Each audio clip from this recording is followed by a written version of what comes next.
Bourguiba Madior VDN mais quel que soit le cas on peut se retrouver.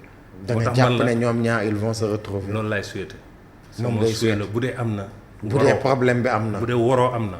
je souhaite qu'ils se retrouvent pour le bien de ce pays là parce que on a promis de gérer ce pays jusqu'à 2050 mënoo ko promettre Sénégalais te situation yu mel noonu yoo xam ne pour man bu dee am na. c'est des détails et ça nous retarde.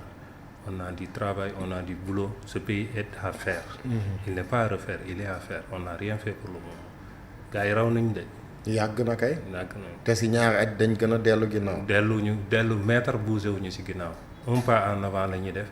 On est en train de régler des situations pour aller vers de l'avant. Laissons le temps au temps et on verra les résultats sous peu. mais xam nga quand même les Sénégalais souffrent. ci naka. bu baax sax les gens ne mangent pas. en tout cas gars yi même bu ñuy lekk suuratuñu.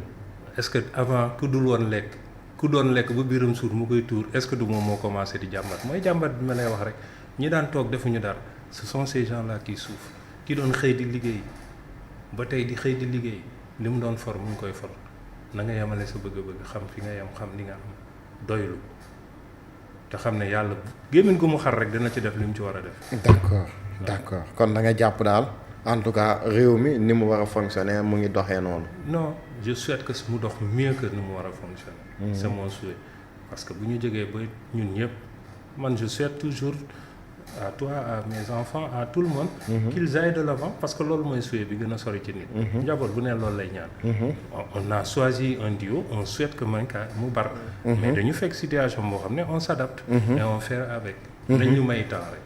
bu ñu mayee temps rek on verra les résultats. mais non temps bi kenn mënu leen ko may parce que Sonko moo waxoon bu ngeen falee nit soxlawul ngeen koy may temps seen tànk ak tànkam. barki démb lan la te waxoon na fi buñ ma joxee réew mi si ñaari weer ma régler situation. waxoon na fi te ba tey réglé wu ko. quand même wax na fi tamit. moo tax c'est compliqué pour gars yi may ko temps. déglu ma wax na fi tamit am na benn jour yaa ngi koy fàttaliku. mu ne. bi muy wax bu ñu ko joxoon 740 milliards. par rapport ak li fi nekkoon. aujourd'hui il aurait dû amener le train à Tamba. il aurait dû faire nu mu tudd commencer exploiter le phosphate de Matam mais loo fi fekkul. doo ko mën a fekkoo ko fi. tu peux pas faire tu fais avec ce que tu as. ñu fay bor régler détails yi. régler situations yi difficiles yi. et faire face à la vie courante. d'accord àdduna ak loolu ànd. d'accord léegi ñu dem ci modification code électoral. article 30. article 29 aussi boo xamante ne ñu ci bari dañu jàpp ne c'est des choses taillées sur mesure pour Ousmane Sonko ba ay député am ñoom ñoo def proposition de loi boobu ñu war ko vraiment débattre suba ca Assemblée nationale. Je vous renvoie à ce qu'a dit le président du groupe parlementaire Ayib Daffé. Cette loi est impersonnelle, n'est pas taillée sur mesure. te man gisuma ci li ma ko lire bi mu ko waxee li ma njëkk a def mooy dem xoolaat loi bi ak li ñu proposé man gisuma ci lu ci personnel gisuma ko c'est pas taillé pour le président Ousmane Sonko c'est des infractions qui limitent mais vous pouvez imaginer Sénégalais yi bëgg ni yow yaa war a falu man ci sama teyeef rek ci sama bëgg-bëgg xool ni beer yi nga sol neexuma rek ma xañ la ko sur ay détails lapsus sur un lapsus un mot ñu xañ la loolu xañ Sénégalais yi loolu.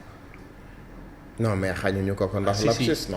c'est un lapsus. non pas lapsus. Qu'est-ce qu'il a amené c'est pas l'histoire de non l'histoire de IGF.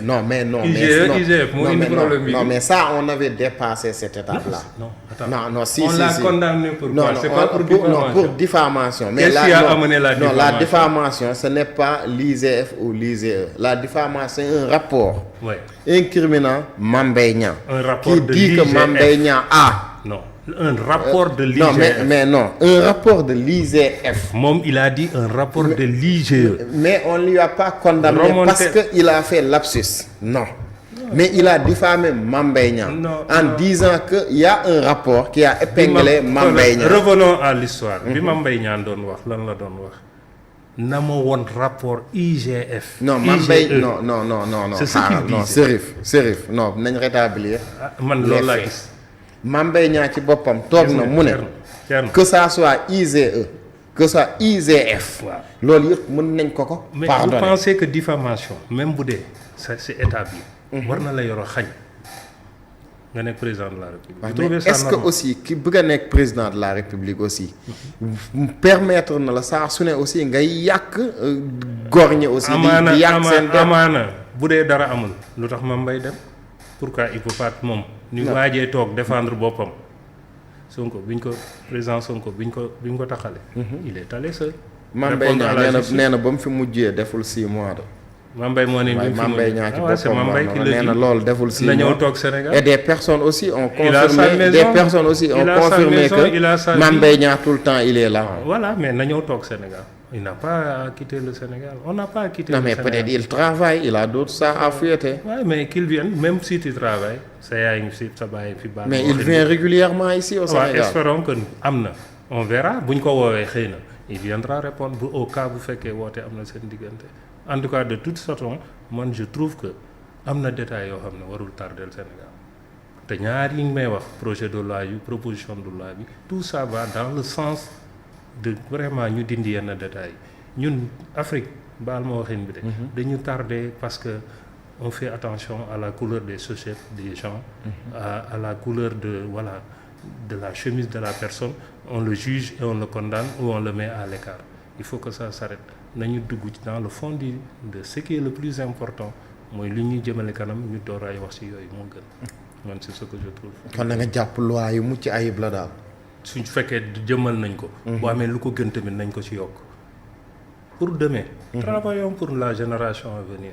Travaillons pour que les gens ne soient plus là en train de se. Mais est-ce que aussi gars yi amuñu le seul objectif mooy Ousmane Sonko na nekk président en 2029. Est-ce que du loolu aussi man sama objectif la de man ça je vous le dis c'est mon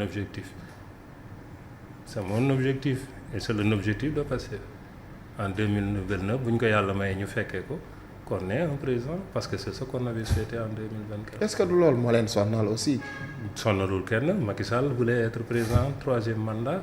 Non, Macky Sall avait déjà dit qu'il ne sera pas quand même. C'est quand il est arrivé au bout du rouleau qu'il a laissé tomber yoo xam nga ci dara bu doon sagom du demee noonu si c'était à refaire il aurait dû faire mais on souhaite quand même parce que booy politique tamit boo ànd ak nit quand même tu souhaites que le meilleur soit avec mais xam nga man lan moo ma jaaxal c'est vrai votre ambition quand même kenn mënu leen ko bañal am ngeen sañ-sañ que ñu bëgg a Serif nekk président en 2029 ñu nekk ci loolu mais li ma jaaxal mooy ko am te ne yéen a tax ñu fal ko ba mu faloo yàggul dara est-ce que ànd ak moom liggéey ba jeexal mandat bi si jàmm ak salaam gënul woon aussi di précipiter pour 2029 ba am na ñu bëri ñoo xam te ne dañuy génn sax naan la noo président de transition daa waroon toog ñaari at nangam ak nangam yooyu yëpp dégg nañ ko fi laa lay wax rek nee naa la Sénégal c'est politique day fay dund mais ay député ñooy taxaw di ko wax day dund si député nit la rek comme man sama